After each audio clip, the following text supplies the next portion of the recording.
నన్ను స్నేహిల్చి ఇంతగా ఫలింపచేసితివి. ఈశ్వర సంపదనంతటితో అభినయించినే పాడెదను.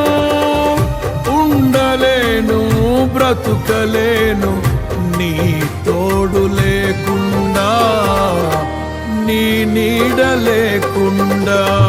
ప్రేమే శాశ్వతమైన పరిశుద్ధమైన పొదరిల్లు, మనసే మందిరమాయే, నా మదిలో దీపము నీవే.